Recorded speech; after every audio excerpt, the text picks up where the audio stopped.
겠습니다.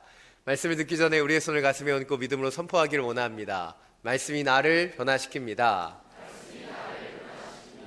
아멘. 이 믿음의 선포와 같이 하나님 주시는 말씀이 우리의 영혼과 중심을 변화시키는 능력의 말씀이 되기를 간절히 축원합니다. 제가 베트남에서 5년 반 사역하고 한국에 들어와서 변화된 것 한 가지가 있습니다. 그것은 베트남에서는 일기예보를 본 적이 없는데 한국에 들어와서는 일기예보를 잘 체크하게 된다는 것이죠. 베트남의 날씨는 우기와 건기가 있습니다. 그런데 비가 와도 스콜처럼 잠깐 왔다 그치기 때문에 미리 우산을 준비하고 그렇지 않았습니다. 그리고 비가 와도 그치기 때문에 별로 이 날씨에 신경 쓰지 않고 살았던 것 같아요. 베트남의 날씨는 크게 두 개입니다. 더운 날과 더 더운 날. 그리고 동남아 날씨의 특성상 예보가 잘 맞지 않습니다. 그러다 보니 일기예보를 확인하고 살지 않았던 것 같아요. 근데 그 습성대로 한국에 들어와서 추운 겨울에 들어왔는데 일기예보 확인 안 했다가 추워 죽을 뻔했어요. 갑자기 한파가 오고 너무 추워지는데 그냥 날씨 차이가 막 나니까 너무 힘이 들더라고요. 그래서 그때부터 다시 일기예보를 체크하는 것들을 습성으로 갖게 되었어요. 왜 그것을 체크합니까? 미리 준비해야 하기 때문이에요. 동일합니다. 만약 여러분이 태풍에 대한 예보를 듣게 된다면 여러분 어떻게 하시겠습니까? 미리 준비해야 될 것이에요. 근데 여러분이 느낄 때 아직 비도 오지 않고 바람도 불지 않고 태풍의 조짐이 느껴지지 않을지라도 우리는 그 예보를 무시해서는 안 된다는 것이죠. 요한계시록을 통해서 하나님께서 일곱 인, 일곱 나팔, 일곱 대접의 재앙들을 통해서 얘기하시는 것은 바로 다가올 태풍과 같은 심판에 대한 경고라는 것이죠. 특별히 오늘 본문에 나타나는 일곱 대접 재앙은 태풍에 대한 예보, 태풍주의보를 넘어 가장 강력한 태풍 경보라고 할 수 있을 것 같습니다. 오늘 우리에게 주신 이 경고의 말씀을 통해 마지막 날을 준비할 수 있는 지혜로운 하나님의 사람들이 되시기를 간절히 축원합니다. 오늘 본문 앞부분인 요한계시록 15장 1절부터 4절 말씀 우리 자막을 통해서 함께 읽겠습니다. 또 나는 하늘에서 다른 큰 놀라운 이적을 보았습니다. 그것은 일곱 천사가 마지막 일곱 재앙을 가지고 있는 것이었습니다. 하나님의 진노는 이것들로 끝날 것입니다. 나는 또 불이 섞인 유리 바다 같은 것을 보았고 짐승과 그의 우상과 그 이름의 숫자를 이긴 사람들이 하나님의 하프를 들고 유리 바다에 서 있는 것을 보았습니다. 그들은 하나님의 종 모세의 노래와 어린 양의 노래를 불렀습니다. 전능하신 주 하나님, 주께서 하신 일들은 크고 놀랍습니다. 나라들의 왕이시며 주의 길들은 공의롭고 참됩니다. 주여, 주의 이름을 두려워하지 않고 주의 이름을 영어롭게 하지 않을 사람이 누구겠습니까? 이는 주만이 거룩하시기 때문입니다. 나라들이 와서 주 앞에 경배할 것입니다. 이는 주의 의로우신 일들을 드러났기 때문입니다. 아멘. 오늘 보면 1절을 보면 사도 바울은 큰 놀라운 이적을 보았다라고 말합니다. 그래서 큰 놀라운 이적이라는 단어를 보면서 우리는 좋은 일이 있을 것 같다라고 생각하죠. 그러나 실제로 사도 요한이 보았던 것은 무엇이었습니까? 일곱 천사가 마지막 일곱 재앙을 가지고 오는 것이었어요. 하나님의 진노의 심판이 멀지 않았다는 것을 그는 목격한 것이죠. 그렇다면 왜 사도 요한은 이 천사가 들고 오는 재앙을 보면서도 큰 놀라운 이적이라고 표현하고 있는 것일까요? 그것은 2절, 3절에 나타나는 장면에서 우리는 찾아볼 수 있어요. 2절, 3절을 보면 또 다른 장면이 나타납니다. 짐승과 우상들을 이긴 사람들이 찬양하는 장면이 나타나고 있어요. 이 사람들이 누구인지 오늘 보면 정확히 설명하고 있지 않지만 바로 믿음으로 승리한 사람들이죠. 황제들, 핍박들을 이겨낸 사람들, 지금 이들은 모세의 노래와 어린 양을 찬양하고 있습니다. 그리고 3절 4절에 나타나는 이들의 찬양을 정리해 보면 첫 번째로 전능하신 하나님께서 하신 일들이 크고 놀랍다라고 그들은 고백합니다. 두 번째로 주의 길들은 공의롭고 참되다고 말하고 있고, 마지막 세 번째로 주님만이 거룩하시기에 두려워하지 않고 주님만을 경배한다라고 고백하고 있습니다. 지금 이 상황을 정리해 보면 한쪽에서는 하나님의 진노가 임하고 있다면, 그래서 일곱의 천사가 그 재앙을 가지고 오고 있는데, 또 한편에서는 찬양과 경배, 전능하시고 공의로우신 하나님에 대한 경배가 이어지고 있어요. 굉장히 아이러니한 모습이라고 할 수 있습니다. 그렇다면 우리는 여기서 한 가지를 생각해 봐야 됩니다. 왜 이 하나님의 사람들, 핍박과 그 고난을 이기고 승리한 이들은 지금 찬양하고 경배하는 것일까요? 첫 번째로 그 이유는 이 심판이 이 하나님의 사람들을 향한 것이 결코 아니기 때문이죠. 이 세상 가운데 진노와 심판이 임하지만 그것은 악한 자들, 그들에 대한 징벌이라는 거예요. 그러하게 이들은 전능하신 하나님을 찬양하며 그분이 공의롭게 심판하실 것을 경배하고 찬양하고 있는 거예요. 이것이 주목해 봐야 되는 첫 번째 포인트입니다. 우리는 우리를 핍박하고 대적하는 힘든 문제와 상황을 바라보는 것이 아닌 전능하신 하나님께 초점을 맞추고 그분의 통치와 인도하심을 기대하며 찬양할 수 있어야 된다는 거예요.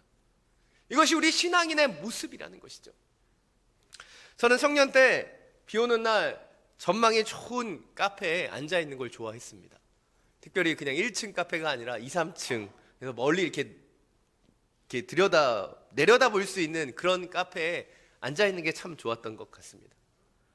비 오는 풍경을 이렇게 보고 있으면 왠지 온 세상이 깨끗해지는 것 같은 그런 느낌이 들기도 했고, 또 빗발이 치는 모습들을 보면서 왠지 그 정서가, 제가 나름 문학 소년이거든요. 그래서 막 그 정서를 이렇게 촉촉하게 적셔주는 것 같은 느낌이 있었습니다. 근데 때때로 그렇게 풍경을 바라보고 있다 보면 비가 오는데 우산을 준비하지 않아서 허둥지둥 뛰어가는 사람도 보게 되고, 또 간혹 바람이 세게 불면 우산이 뒤집히는 모습들도 볼 수 있었어요.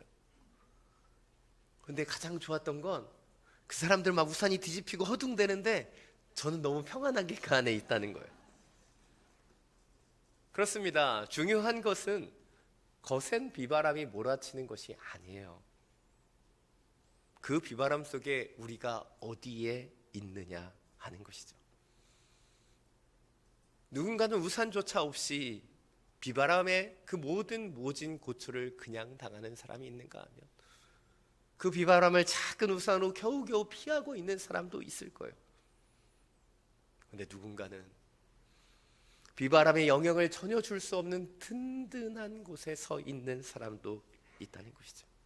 그렇습니다. 중요한 것은 비바람이 몰아치고 있는 것이 아니라 우리가 어떤 보호를 받고 누구 아래 있느냐, 그것이 중요한 것이죠. 우리가 너무나 잘 아는 시편 23편 4절에서 다윗은 고백합니다. 내가 사망의 음침한 골짜기를 다닐지라도 해를 두려워하지 않을 것은 주께서 나와 함께 하심이라. 주의 지팡이와 막대기가 나를 안위하시나이다. 아멘.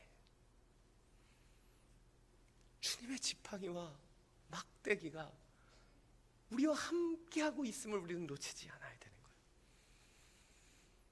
사울에게 악한 영이 임했을 때 다윗이 수금을 들고 찬양하자 사울에게 임했던 악한 영이 떠나가는 장면들을 우리는 보게 됩니다. 여러분은 왜 악한 영은 다윗이 찬양할 때 떠나가게 되었던 것일까요? 찬양이 부적스러운 악한 영을 막 쫓아내는 그런 능력이 있어서 그럴까요? 물론 찬양에는 놀라운 영적인 능력이 있습니다. 그러나 찬양의 진정한 힘이 무엇입니까?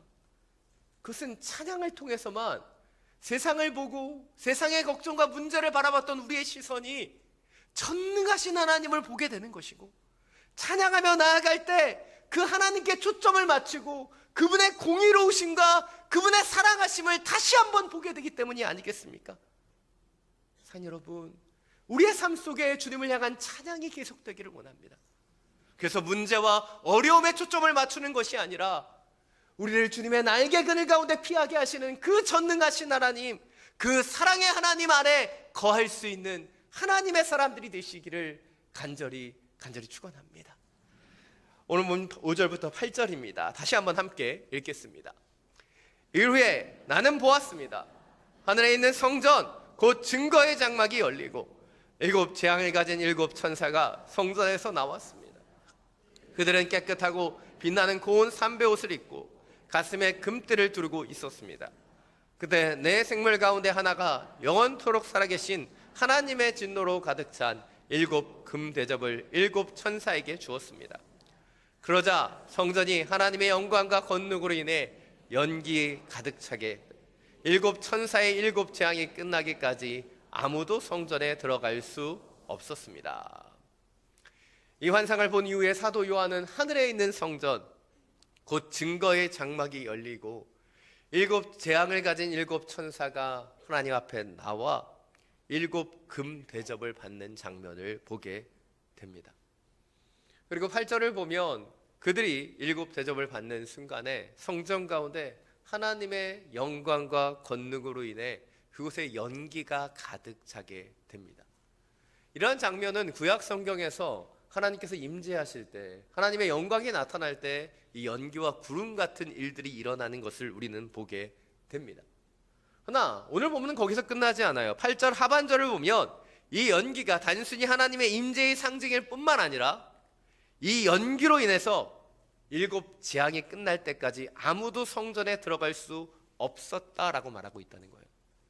이것이 무엇을 의미하는 것입니까? 하나님의 진노의 심판이 시작되었고 이 심판은 다시 돌이켜질 수 없다는 것을 분명하게 이야기하고 있는 것이죠. 7 대접 심판을 통해 이제 마지막 날의 심판이 끝이 나게 되는 것이죠. 이렇게 진노와 심판에 대해서 이야기하면 성도님들이 가장 많이 하시는 질문이 무엇인지 아십니까? 목사님, 그때가 언제입니까? 이 질문에 대해 제가 가장 확실한 3가지의 답을 드리겠습니다.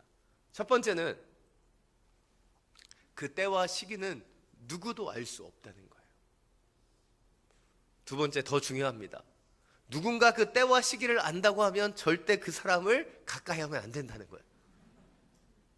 이단이 분명합니다.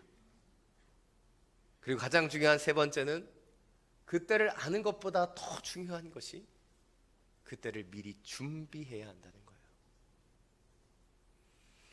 여러분, 숙제를 다 한 학생은 디데이가 오는 걸 두려워하지 않아요.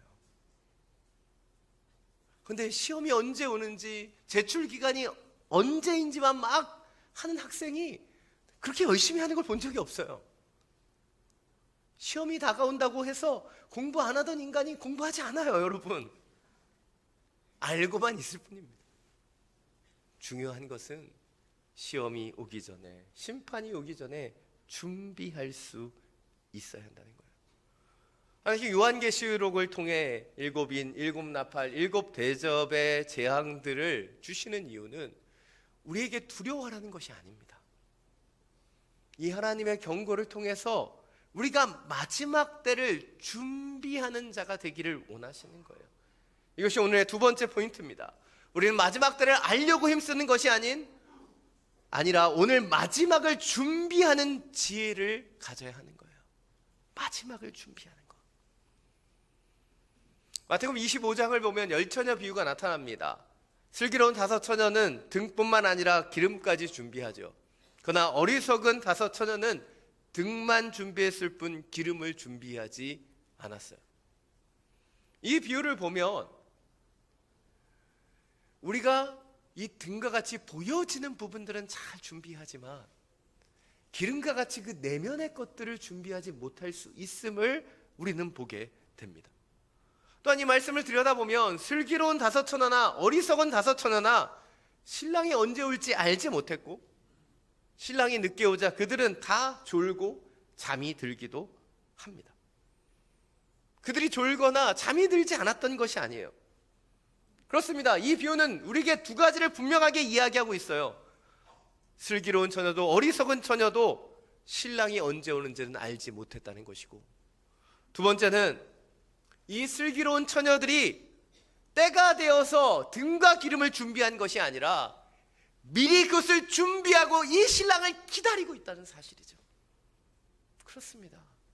우리는 준비하고 기다리는 자가 되어야 합니다. 저는 굉장히 긍정적인 사람입니다. 앞으로 일들이 잘 될 거라고 믿는 믿음도 있습니다. 그러나 저는 게으르거나 우매하지는 않습니다. 그래서 제가 개인적으로 경멸하는 마음을 갖는 사람들이 무사 안일주의적인 사고를 갖는 사람이에요. 아무것도 하지 않으면서 마냥 잘 될 거라고 생각하는, 얼마나 위험한 일인지 모릅니다. 때때로 많은 성도님들이 기도를 오해합니다. 기도는 하나님께 맡겨드리고 의탁하는 것이라고 생각하죠. 맞습니다. 그러나 기도는 가장 정적인 것이지만 이 기도를 통해서 우리는 가장 액티브해지죠. 바로 그 기도의 자리에서 하나님이 마음을 주시고 그 마음대로 우리는 따라 행동하게 되기 때문이에요. 그래서 기도하는 자는 머물러 있는 자가 아니라 나아가는 자가 되는 거예요. 그런데 우리는 하나님 앞에서 때때로 머물러 있기만 하고 나아가지 못하는지도 모릅니다. 광고 드린 것처럼 6월 21일 자녀 맞춤 전도 집회를 준비하고 있습니다. 2년 전에 이어서 다시 이것을 하는 그것은 다음 세대에게 우리의 신앙의 유산을 물려주는 것이 너무나 중요하기 때문이에요. 2년 전에 노력했지만 실패했던 분들이 있기 때문에 다시 시작하는 거예요. 그리고 다시 한번 우리가 기도할 뿐만 아니라 하나님이 주신 마음으로 행동의 실천을 옮기기를 원하기 때문에 이 시간을 갖는 거예요. 이번에도 또 안 될 수 있어요. 그래서 2년 후에 또 할 겁니다. 왜요? 그 자녀들에게 유산을 주는 것이 너무나 중요하기 때문에. 사랑 여러분, 우리의 구원의 문제를, 살아가는 우리 자녀의 구원의 문제를 나중으로 미루지 마십시오. 오늘 여기에서 하나님 주시는 그 은혜를 가지고 마지막을 준비하는 하나님의 사람으로 살아가게 되기를 간절히 축원합니다. 마지막으로 오늘 본문 1절부터 7절 말씀입니다. 함께 읽겠습니다. 그때 나는 성전에서 7 천사에게 말씀하시는 큰 소리를 들었습니다. 너희는 가서 하나님의 진노가 담긴 7 대접을 땅에 쏟으라. 이에 첫 번째 천사가 가서 그의 대접을 땅에 쏟았습니다. 그러자 짐승의 표를 받고 그 우상에게 절한 사람들에게 흉측하고 독한 종기가 돋아났습니다. 두 번째 천사가 그의 대접을 바다에 쏟았습니다. 그러자 바닷물이 죽은 사람의 피와 같이 변하고 그 가운데 사는 모든 생물이 죽었습니다. 세 번째 천사가 그의 대접을 강과 샘에 쏟았습니다. 그러자 그것이 피가 됐습니다. 또 나는 물을 주관하시는 천사가 말하는 것을 들었습니다. 지금도 계시고 전에도 계셨던 거룩하신 이여, 주는 공의로우십니다. 이는 주께서 이것들을 심판하셨기 때문입니다. 그들이 성도들과 예언자들의 피를 흘렸으므로 주는 그들에게 피를 주어 마시게 하셨습니다. 그들이 그렇게 된 것은 마땅합니다. 이때 나는 제단에서 나는 소리를 들었습니다. 그렇습니다. 전능하신 주 하나님, 주의 심판은 참되고 의롭습니다. 아멘. 계속해서 재앙에 대한 말씀을 보는 것이 힘이 드실 수 있습니다. 그런데 이 이야기를 하는 저는 더 힘이 들어요. 그러니까 좀 양해를 하고 계속 들어주시면 감사하겠습니다. 7인의 재앙, 7 나팔의 재앙, 7 대접의 재앙은 서로 연결되어 있습니다. 7인이 떼어지면서 7 나팔의 재앙이 시작되고 7번째 나팔이 불려지면서 다시 그 7 대접의 재앙이 시작됩니다. 그리고 이 모든 재앙은 마지막 날, 하나님의 진노의 날에 일어날 일들을 가리키고 있습니다. 그리고 그 재앙이 계속되면서 더 강력하고 더 파괴적인 모습들이 드러납니다. 특별히 7 대접이라고 하는 이 대접은 제사장이 성전의 번제단에서 사용하는 그릇을 말하는 것이에요. 그래서 이 대접을 통해 제물의 피를 받거나 기름을 담는 용도로 사용했던 것이죠. 그러게 지금 7 천사들이 이 대접을 받았다는 것은 대제사장적인 기능을 하고 있는 것이고, 이 대접을 땅과 바다와 강과 샘에 붓는다는 것은 하나님의 뜻이 이 땅에 임하는 것을 상징하고 있는 것이에요. 특별히 우리가 놓치면 안 되는 것이 바로 이러한 심판이 순교자들의 기도에 대한 응답이라는 것이죠. 요한계시록 6장 9절부터 10절입니다. 자막을 통해서 함께 읽겠습니다. 다섯 번째, 인을 떼실 때 나는 제단 아래에서 하나님의 말씀과 그들이 가진 증거로 인해 죽음을 당한 사람들의 영혼을 보았습니다. 그들은 큰 소리를 외쳤습니다. 거룩하고 참되신 대주제자여, 언제까지 땅 위에 사는 사람들을 심판하시고 우리의 핏값을 갚아주지 않으시려는 것입니까? 요한계시록 6장에서 주님은 그들에게 흰옷을 입혀주시고 형제들의 수가 찰 때까지 잠시 더 쉬라고 말씀하셨죠. 그런데 이제는 때가 되어 이 순교자들의 기도에 응답하고 계시는 거예요. 그 응답의 모습이 7 재앙의 곳곳에서 보여집니다. 이전에 나타나는 첫 번째 재앙을 보면 짐승의 표를 받고 우상에게 절한 자들에게 독한 종기가 보복처럼 임하죠. 6절을 보면 세 번째 재앙에서 성도들과 예언자들의 피를 흘리게 했던 자들에게 그 대접으로 인해 바뀌어진 강물과 그 샘의 물을, 그 피를 그들에게 마시게 하는 거예요. 이런 모든 것들이 이 순교자들의 기도에 응답하시는 모습임을 보여주고 있죠. 또 오늘 보면 7절에서 제단에서 한 소리가 들리죠.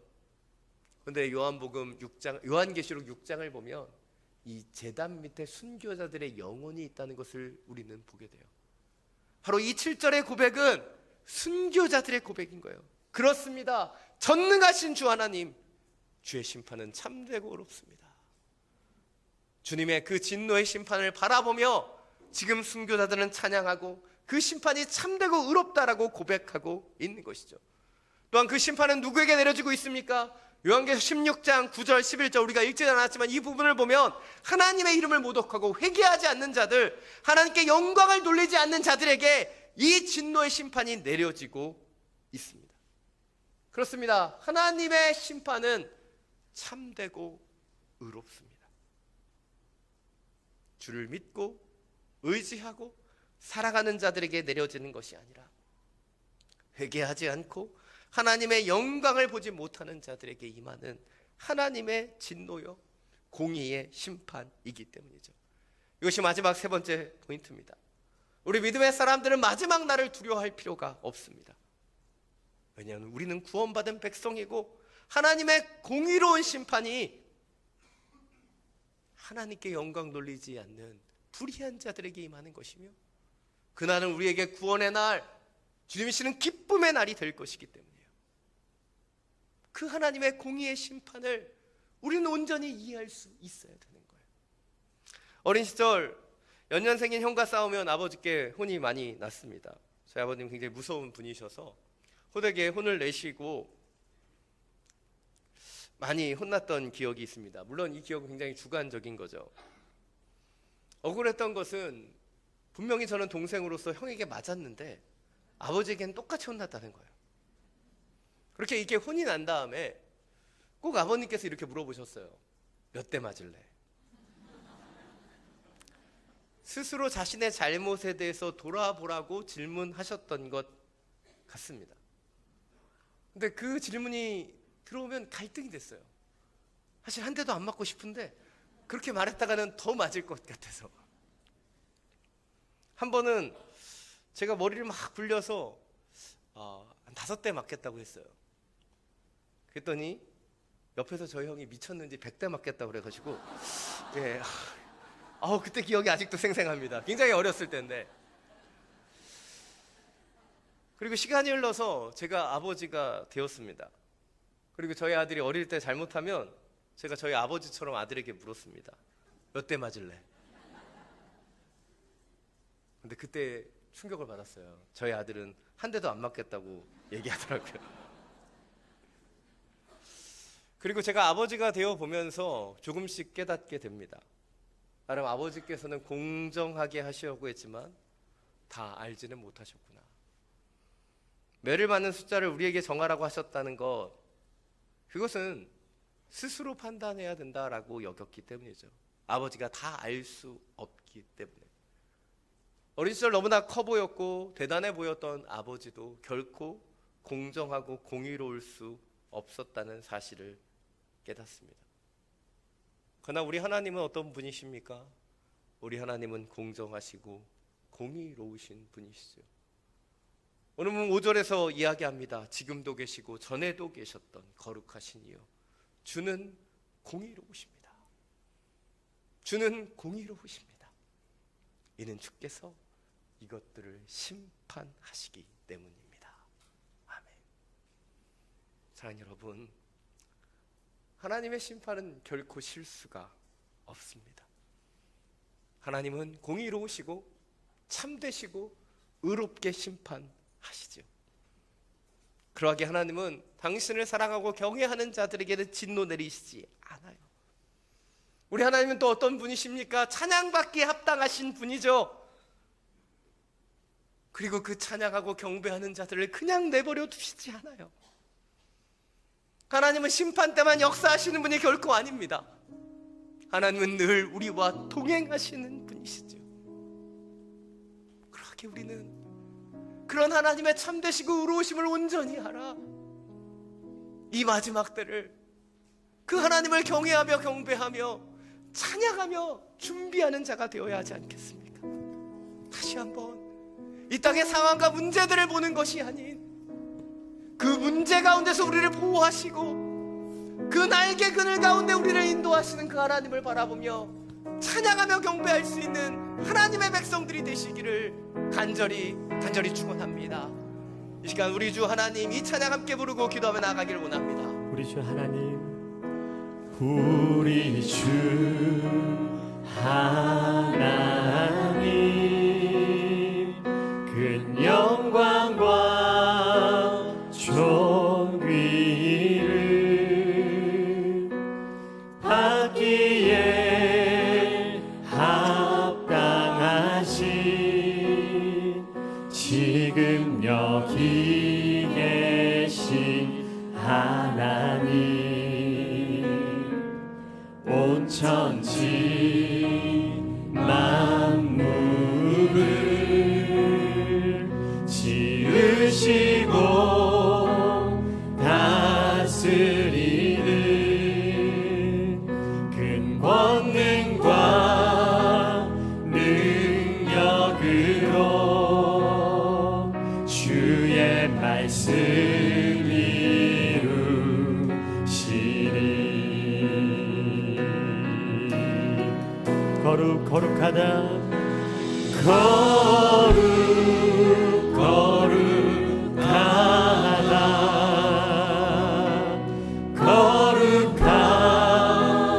주 하나님, 곧 전능하신 이여, 하나님 나라 임하네. 주 임재하실 때, 주 임재하실 때 모든 만물 경배하리. 어둠 권세 물러가네. 오셔서 다스리소서.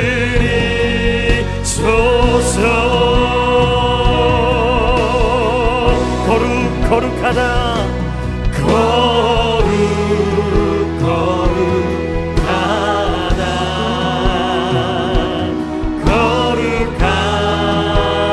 주 하나님, 곧 전능하신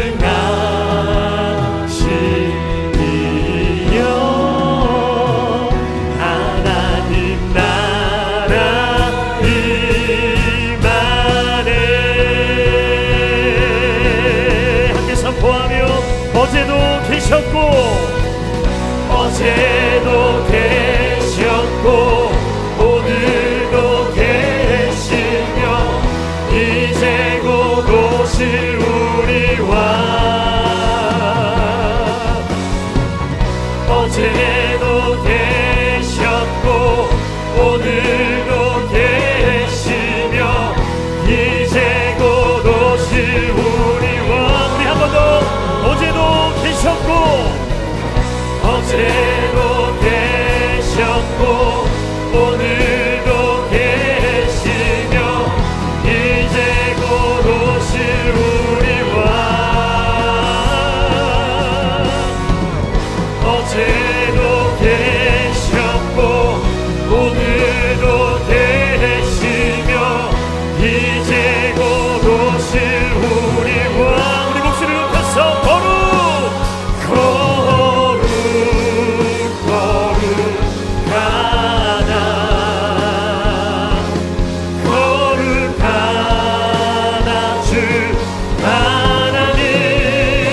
지금 우리가 바라보고 있고 지금 우리가 집중하고 있는 것은 무엇입니까?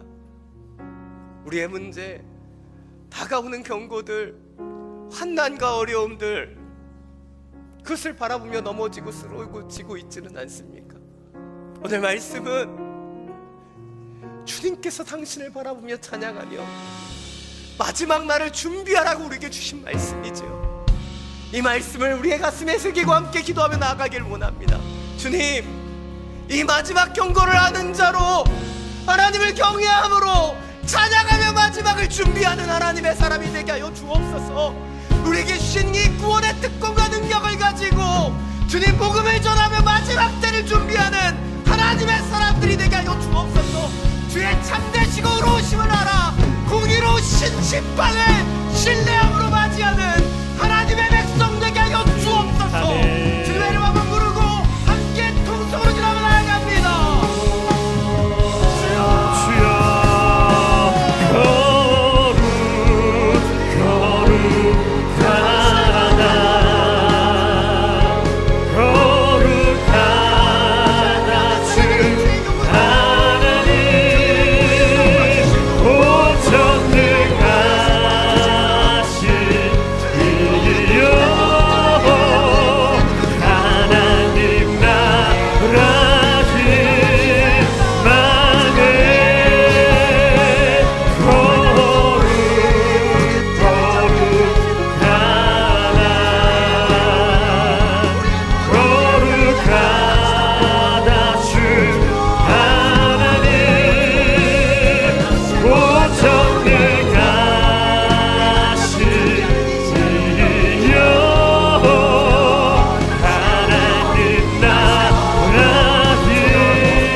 거룩하신 하나님, 당신의 거룩한 영으로 우리를 덮어주옵소서.